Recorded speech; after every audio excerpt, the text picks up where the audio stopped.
छोरा मदन ठेक्का।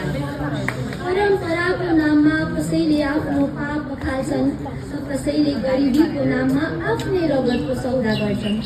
जब देवताको नाममा बलि चढाइन्छ तब मूल्य सधैँ कसैकी छोरीले नै चुकाउनुपर्छ।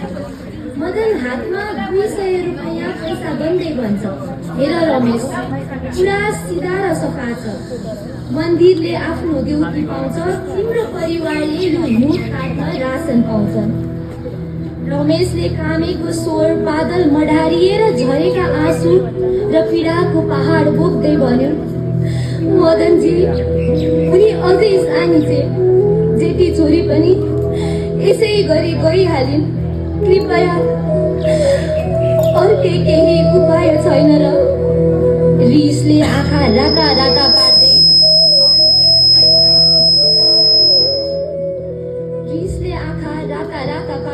मदनले जवाफ दियो, देउताले गरिबको आँसु हेरेर सम्झौता गर्दैनन् रमेश। छिटो छान, छोरालाई भोक्के मार्ने कि यो छोरीलाई मन्दिरमा सुम्पिएर परिवार जोगाउने। सीता बुबाको कमिज तान्दै आँखाबाट आँसु झार्दै भन्छन्, बाबा नाइ, बाबा नाइ, मलाई यहाँ नछोड्नुहोस्। म खेतमा काम गर्छु, म भोकै बस्छु बाबा, म भोकै बस्छु बाबा, म मेरो खाना पनि म भाइलाई नै दिन्छु। आखिर समाजको त्रासले रुँदै भुइँमा घुँडा टेकेर सीताको हात झट्काएर आफूबाट टाढा धकेल्छ। मलाई माफ गरिदेऊ छोरी, यो निकम्मा बुबालाई माफ गरिदेऊ। मदनले जोरले तानेर सीतालाई आफ्नो तर्फ ल्याउँछ र रमेशलाई पैसा दिएर त्यहाँबाट जान्छ। कोपिला हो, फुल होइन, जनावर हो, बाघ होइन, म त छोरी मान्छे हो नि। मलाई त यहाँ स्वतन्त्र भएर बाँच्ने अधिकार नै छैन। समयको खेल वर्षहरू छायाँदै बितेर जान्छन्। मन्दिरका पर्खालहरू पुराना हुन्छन्, तर बाँच्नका लागि गर्नुपर्ने सङ्घर्ष झन क्रूर बन्दै जान्छ। न ओत लाग्ने ठाउँ, न आफ्नो पहिचान। देउतालाई चढाएकी त्यो पवित्र छोरी अन्ततः समाजको लुकेको पाप बन्न पुग्छिन्। सीता आफैसँग कुरा गर्दै तितो हाँसो हाँस्दै मलाई ईश्वरको उपहार भन्थे।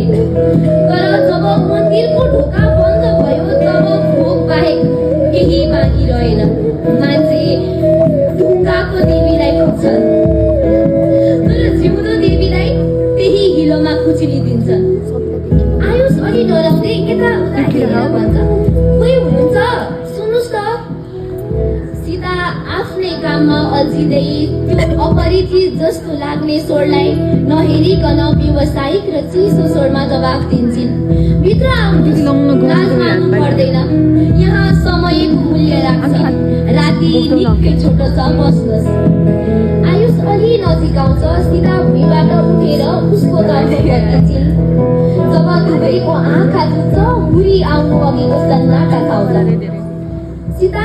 सीताको व्यावसायिक रूप गायब हुन्छ र स्वर कामले भन्छ, आयुष। डरले घाँटी सुक्छ र आयुषले भन्छ, सीता। बडबडाउँदै आफ्नै अनुहार चोक्छिन् र उता फर्किएर थाल्छिन्, तिमी यहाँबाट जाऊ, तिमी यहाँ आउनु हुँदैन थियो, भाग, यहाँबाट अहिले नै जाऊ। आयुषले हतार हतार दिदीको काँध समातेर आफूतिर फर्काउँछ, दिदी, यो तपाईँ नै हो? यो कस्तो ठाउँ हो? तपाईँले कस्तो लुगा लगाउनु भएको यो? बुबाले त तपाईँ सहरमा घरसम्म गएर सुखसँग बस्नु भएको छ भन्नुहुन्थ्यो त।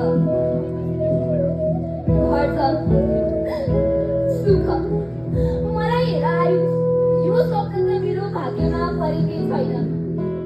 यसरी नै म आजसम्म बाँचेको छु।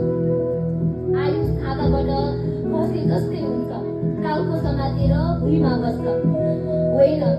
होइन, त्यसो भए बाबाले मेरो कलेजको फी तिरेको पैसा, हाम्रो घरको रासन अनि हाम्रो टाउको माथिको छत हो भाइ, तिमीले खाएको हरेक घाँस, तिमीले लगाएको हरेक लुगा, तिमीले पढ्ने हरेक अक्षर, तिमीले पढ्ने हरेक किताबका कहिले पिचेर आएको पैसाले किनिएको छ।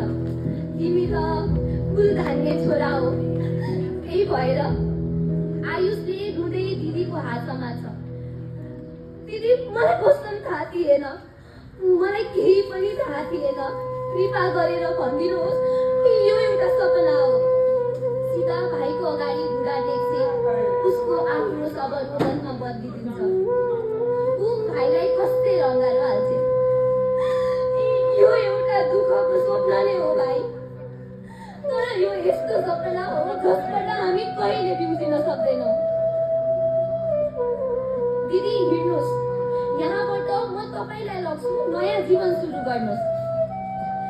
म गएर कहाँ जाऊ भाइ, त्यो परिवारसँग जसले मलाई बेच्यो, वा त्यो समाजसँग जसले मलाई कहिले स्वीकार्ने छैन। त्यसो नभन्नुहोस् न दिदी, मसँग धेरै त छैन भाइ, तर ल्याऊ यो 100 ल्याऊ, दिदीबाट सानो उपहार। बाहिरबाट मदनले भन्छ, न तपाईँको समय सक्यो, निस्कनुहोस्, अरू पनि ग्राहक छन्। धन्यवाद।